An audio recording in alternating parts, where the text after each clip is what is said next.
till the most recent situation where you've had an advancement in the sphere of same-sex relationships. But here, we have not even tried to digest the implications of our constitution for our existing laws. There are two exceptions, however. In 2011, the Lagos State government enacted the crimes in the criminal law. The Lagos State criminal law of 2011 abolishes the crime of sodomy. But it also renders the crime of rape a unisex crime. Effectively, if you commit a sexual act involving the penetration of any bodily orifice with anything, whether or not it is part of or all of a human genital, you commit rape. If there is no consent to that act of invasion and penetration. Effectively, that legalizes sexual relationships of any sort between adults. And when that happens without the consent of an adult, or when it happens to a child, it is a crime of rape. And that is consistent with the best traditions, beginning with the review of New Zealand's Sex Crimes Act in 1975. The world has moved on. That sex is not a crime, rape is not a crime of gender. It is a crime of power, and it is unisex. And that really is where we should be. The idea that somehow it's okay to rape men must be resisted, because it isn't. And currently, I've accepted over the next year to work as the official advocate for the federal government on the human rights of children and violence against children. And the numbers are staggering. Now, 25% of our young women will be raped before they are 18. Now, a lot of people will say, okay, that's okay. It is not. That is not just an epidemic of crime, it's a public health disaster. It gets worse. 10% of our young boys will also be raped before they are 18. Now, I'm sure a lot of people will be surprised by this. 10% of boys in Nigeria, these are not NGO figures, these are official figures of Nigeria's federal government released together with the Centers for Disease Control. We have an epidemic. And why is that so? In part, it's because the crime of raping an adult is more serious than the crime of raping a child under our laws. That's another Victorian invention. Because actually it's very counterintuitive and doesn't make sense. Most people here who are from any Nigerian community will agree that raping a child is more heinous if you're going to create hierarchies, because the child is incapable of even resisting anything, understanding what is happening. And the damage could be more awful. But we don't even have a crime of raping the child under the old laws. It's called what? Defilement. Defilement. Another Victorian nonsense. It's not rape. If you find somebody on top of a 2-year-old, it's defilement. And it's 7 years. So, and because a lot of people believe in their little traditional things that, you renew yourself by doing these things, they have incentives to do them. And there is no effective criminal disincentive.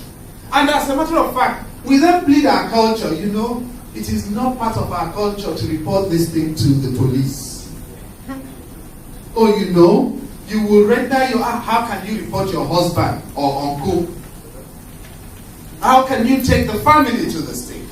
And so we use the idea of the family to destroy the responsibilities of the state to protect the vulnerable. And this is where I begin to end and round up. Because we do have a problem. This is the Lagos State situation. And that's why it is great that we can do this in Lagos. In many states we can't do this. And we've got therefore to commit to expanding the frontiers of this. Frontiers where Nigerians can organize to discuss issues that must be important to us. Previously, the way we want to organize our relationships and our family. Now, who says the family has got to be what, the traditional idea that people put in their heads? The family has become disorganized by too many things. But the second exception is the Violence Against Persons Prohibition Act, which only came into force earlier this year, about 6 months ago. The VAPA also creates a unisex crime of rape. When you juxtapose the section 1 of the VAPA besides the Same-Sex Marriage Prohibition Act, the Same-Sex Marriage Prohibition Act clearly runs into serious legal difficulties. It's unsustainable, in my view. And because the VAPA is later in time, it is more forceful and more authoritative. So there are two difficulties with the VAPA now, with the SSMPA, not one. One is that in terms of its narrow confines, its legality, its compatibility with the Violence Against Persons Prohibition Act is questionable. Number two is that the first three sections actually do run into serious legal problems now of compatibility with the VAPA. And the last three sections run into serious problems of compatibility with the prerogatives of civilized citizenship, with the limitation of reasonably justifiable in a democratic society in Section 45 of our Constitution, because every limitation of rights has got to be reasonably justifiable in a democratic society. And any sensible reading of Sections 4, 5, and 6 of this SSMPA lends it to the conclusion that it is overbroad in terms of the limitations proposed. But there is a functional reason as well for thinking that things like the Victorian laws I've talked about, or the the SSMPA, have problems. HIV/AIDS is real.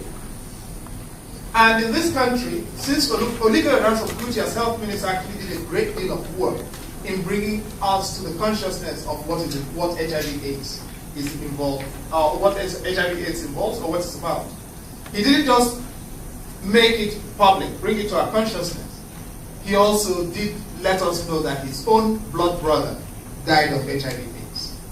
And illiteracy can mean a lot of things. I don't see too many people here who were very conscious in 1985.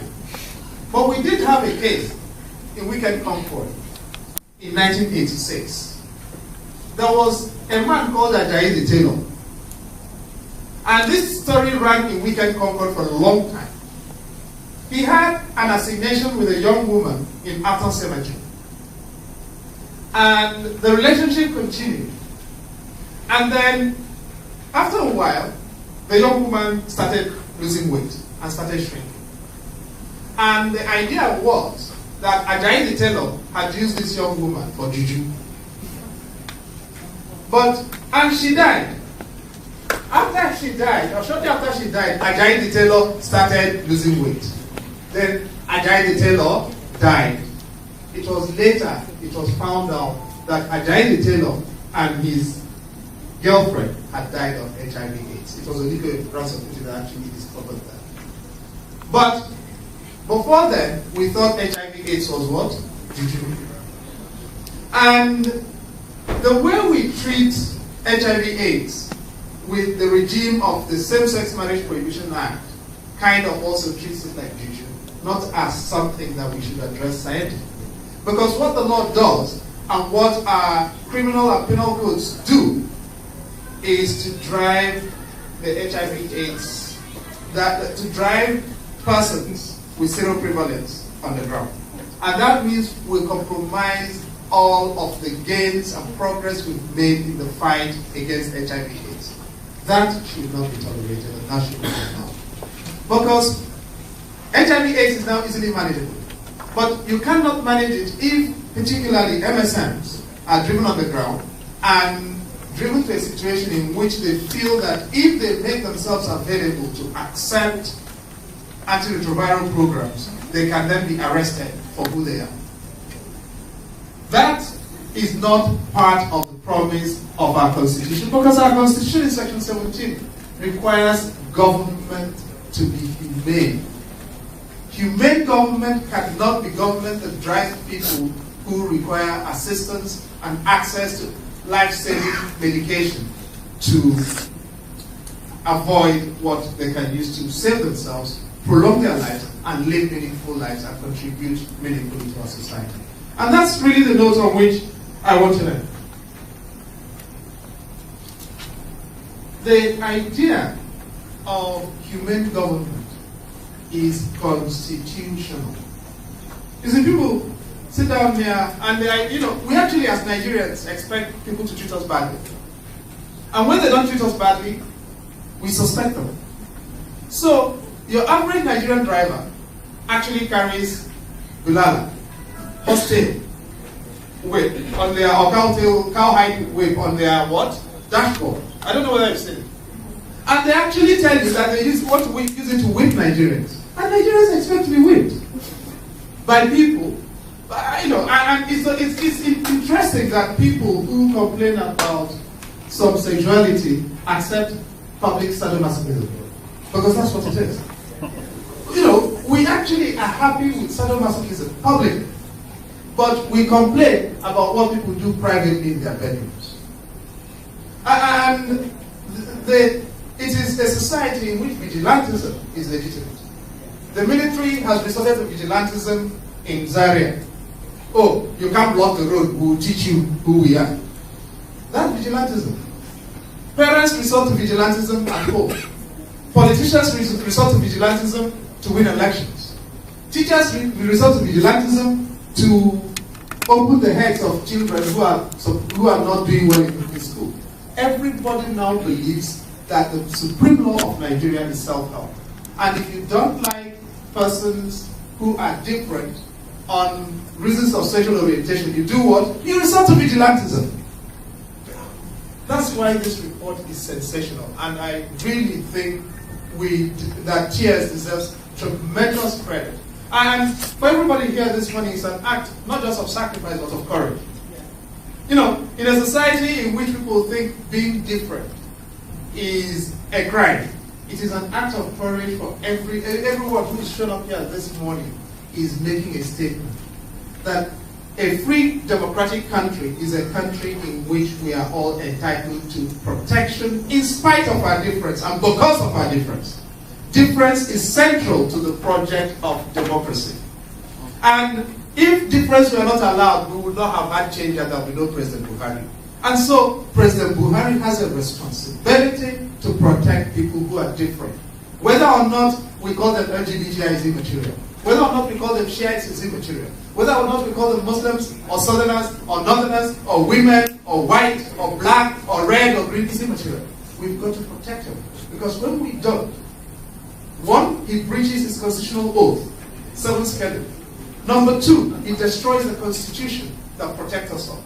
And number 3, he denies the coexistence of Nigerians as equal citizens under law with equal dignity. And that must not be forgotten. That is what makes it possible for us to claim a right to sexuality. It's dignity. Sexuality is an obligation because those hormones are created by God. So when somebody asks you the question, God gave us those orifices. He did not legislate about what we do with them. And he did not block them like that. Come on, think about it. If God didn't want the orifices to be used freely, could he not have said so? But he chose not to do so. Why would human beings choose to become vigilantes for what God could easily have done? Thank you, and may God bless it. Do you have any questions regarding? Sorry. Please, do you have any questions regarding the talk? Let us know your name as well, first of all. Okay, hi, my name is Toby Thomas. I have a couple of questions. I'll try to make them as brief as possible. First is, are you Nigerian? Which part of it? All parts of you. Absolutely, yes. Have you spent a long time your adult life living in Nigeria? I grew up in my village. You grew up in your village, like lived in Nigeria, adult life, from 18 upwards. I went to St. Mary's Primary School in Asau. Do you know where that is? No, I do not know where that is. I went to Federal Government College of Kingwood. Do you know where that is? Yes, I went to Imo State University. Do you know where that is? Okay, good. I went to the University of Lagos. Do you know where that is? Yes, I do. I went to Nigerian Law School. Do you know where that is? Okay, my question is this. See, I came late, so for that I apologize. I apologize. I wanted to be here from the onset. Now, you said a lot of things, like sanctions at Queen Victoria. It will help with all my arguments. I argue a lot. But what you haven't said, what I haven't heard is how exactly for the children, the young women and the young men being raped, that can easily be handled if we change our mindsets. But for the homosexuals, you said culture and tradition is what is blocking us, and I agree with you. But for the homosexuals, how do the people here, how do they help them get to that point where they're accepted by the public? Because the president you mentioned, the one that once changed, he came out and condemned them. He said that they are not part of Nigeria. But that is, obviously, that is warranted. He's old, he's old, simple and short. But for the gays, lesbians, the LGBTQ that exist in Nigeria, what advice do you give them if they want to be accepted? I haven't heard that from you. Nobody has to accept you. That's period. Let's begin from there. You know, I was there at the beginning of the human rights movement in Nigeria. Nobody accepted us. We went to jail. And it was under military rule. We went to prison. I remember I spent Christmas Day 1991 and New Year's Day to 1992 in jail. Yeah, in Lagos. Yes? It wasn't anything. It was an argument over human dignity and human rights. And this is where I quarrel with a lot of my colleagues across the continent who work on LGBTQ rights. And my view was, you cannot tie this to Western arguments. You see, when you look at the jurisprudence and the evolution of the jurisprudence, the laws on sexuality, particularly same-sex relationships in the West, they have evolved in line with what? Civic rights. Now, the argument over same-sex marriage in the United States was not an argument over who sleeps with who. It was an argument over what? Taxation. Yes. And you see, it's so easy. Why should the country discriminate against me because they don't like who I sleep with? So I have a higher incidence of tax than people who sleep with different people. That is not a sexuality argument. That's a citizenship argument. And you go to South Africa. Why is South Africa the most liberal on these issues in Africa? Because they all fought together on the issue of equality. So you did not know whether the person who was matching with you on the right or the left was gay or lesbian. But here, once you create a gay or lesbian exceptionalism, you begin to have problems. Because if you and I attend the same funerals, and we attend the same marches, and we protest over the same things, what business of mine is it? What do I care who you sleep with? And that is why, in my view, we've got to mainstream the LGBTQ community by inviting everyone to everything. That's why I'm here today. Because we are all human. Who people sleep with is not my business, is not your business, it's not anybody's business. Unless they are sleeping with children. But if children are not involved, then it is not an issue. And we've got to make that issue by making sure we all associate together. So if you're taking Jemima, take Chidi, because we are in it together. For where to? You can't come out and say, oh, you know, my brother is gay, take him and leave me. And why would the person be my brother? Because we are in it together. We are protesting together. We are marching together. We are advocating together. Nobody needs to accept you until you are able to articulate that case that my existence does not depend on validation by any other person. We are not there. We cannot continue to feel guilty. To you. Please, we also like for the questions to be very concise and just straight to the point as well. But for what to actually is zooming for together. Do you have any more questions? Okay, just raise up your hand. Good afternoon, my name is Fatima.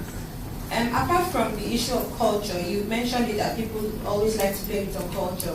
I think religion also has a very big part to play. So, how do we correct these issues in the churches and the mosques? How do we, change the narrative? How do we get people? Because people will quote the Bible and they will rain fire and brimstone on you if you say you're gay or you're lesbian. So how do we address these issues? Because Nigerians, we like to pretend that we're religious, so it's going to be a bit difficult from the way I'm saying it. But what do you think we can do about that?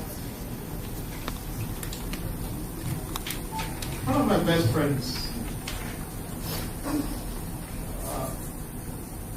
is a man who left his wife and 3 children and ended up in a relationship with a Jesuit priest from the Philippines.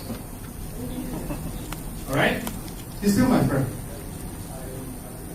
Even the Bible asks us not to judge, because God has jurisdiction over judgment issues. And at the end of the day, for those, I cannot claim on this, there are parts of Islamic theology that I'm comfortable with, at least that I'm okay with. But on this particular one, at least I know the Christian theology a little better. And in Christian theology, the only person that judges is you. Begin from from Adam and Eve. God did not judge Adam and Eve. What did God say? What did Eve? Adam judged himself. Cain judged himself. Moses judged himself.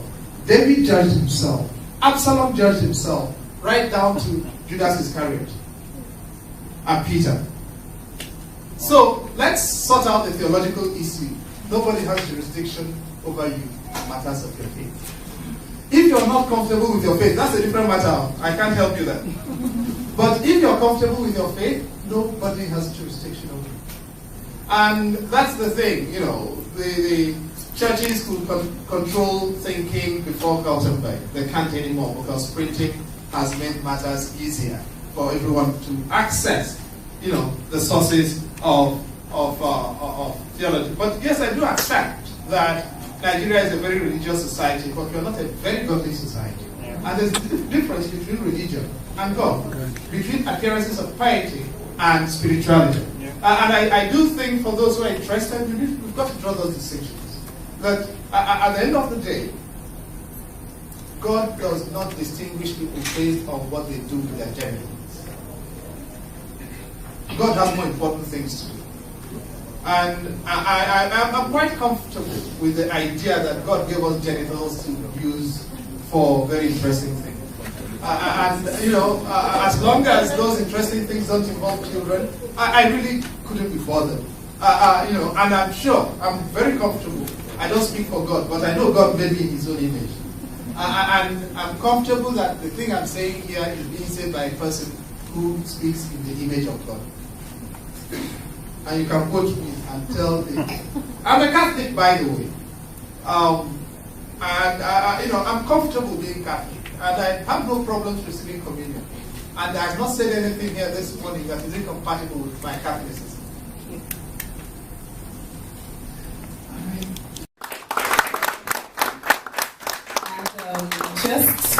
At this point, we'll also like to invite Obige Makonjola again, who is the Executive Director of TS, come and speak on the report on human rights violations based on real and perceived sexual orientation and gender identity in Nigeria. And this is very important documentation because that's the first thing Professor talked about, which is documentation.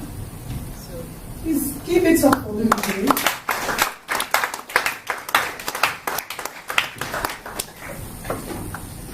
Thank you very much, Professor. Thank you for making our time on your very tight schedule to join us. I think that, the person I had the conversation with Professor about documenting human rights violation, this was about 2 years ago.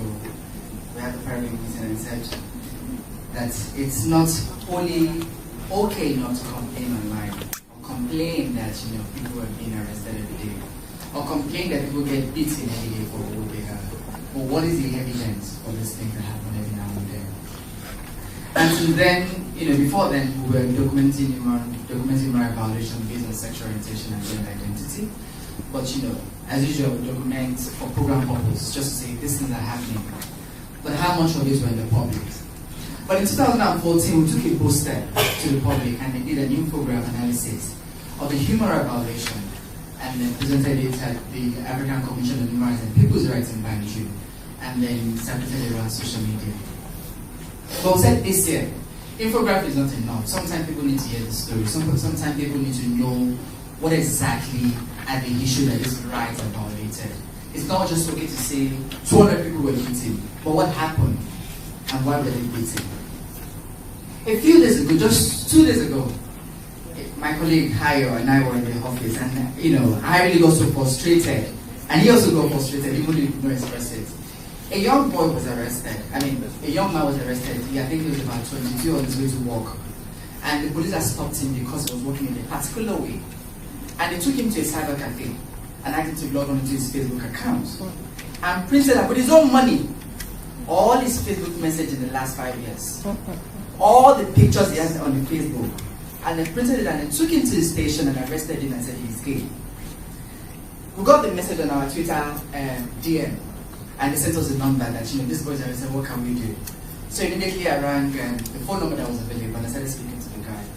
Luckily, the police station that he was arrested, the Riasi police station, was where some of the policemen there. So I called one of our contacts there, and the guy said, so what do you want us to do now? What are we going to do to this case? The boy had called me that he has asked him to produce 100,000 naira for bail, and said that this is against the law. Our law is 14 years. This and that. And I said to Ayo, I'm turning between quoting the law, saying what is right with the law, and the young man who is at the police station, who is already there, who is also afraid of what his brother or his mother will do if they get to find out. Because first, how any parents will react, or will just arrested yourself for being gay. So to cut the long story short, I negotiated with the police guy for 30,000 naira. And the guy had the guts to say, okay, don't worry, come bring the money. So I sent a colleague of mine, Idris, and they took the money. By the way, let me say to you that the last 1 month and a half, we spent over 600,000 billion people in Lagos police station, and a particular police station in Lagos State. And all of the arrests have been around arresting people based on how they walk, how they look. And not just that, the new crime rating, and they take you to the cyber cafe and ask you to pay with your own money. Log in into your Facebook account and your social media account, and they print out your private message. If anyone is suggested to be a same-sex relationship message, you are in big trouble. Before then, there was a case on Monday before then of another 2 guys who also had the same arrest. And this one had paid about 140,000 naira to the police because the brother of the other guy didn't want any drama. And said, I just want this to be over, I want everything to be over. But this is what happened every day, every week, every month. We'll normalize things like this in this kind of society, and we think it is okay to do things like this. We think it is right. And I often say to people that, like Professor said, it's not about being gay or being straight or being bi or who you sleep. I don't really even care about who you sleep with. I'm sure you don't know who I slept yesterday in my house. But what is most important is the fact that this is about human. It's about people. We think it's okay to beat people, naked them and parade them. Police make a huge achievement when they arrest gay people. I hear governors of some Southeast states, we're going to look for the gay people. If I just arrested a few, we think it's a big deal, we think it's a problem. But one thing I've said to a couple of people, the governments are not the problem, we are the problem. It's because we make them think it's okay to arrest gay people. We make them think it's right to beat gay people because we validate the things that they do. And until we will stop and we start to speak out on this issue, not because we are straight or because we are gay, but because it's about human. It's about human dignity. It's about respect for human. Until that day, we will not move forward. People have been talking about social media, but I've actually refused to join that conversation for social media because I said to people, when it was the anti-gay law, people think it was okay, right? It was okay to pass a law to criminalize people for who they are. But it's not okay for them to shut you up for not talking on social media. It's the same thing. If you keep quiet to the law that oppresses one set of people because it does not affect you, one day it will come to you too. And when it comes, I'm not sure who's going to speak for you. It's about the time that we need to start saying ourselves as one and realize that this is about for human and human for everybody. So in the last 1 year, we've documented cases of 172 human rights violations in 18 states by 7 organizations. And this human rights violation were involved when it was about 282 people were involved. And most of them were around blackmail, extortion, police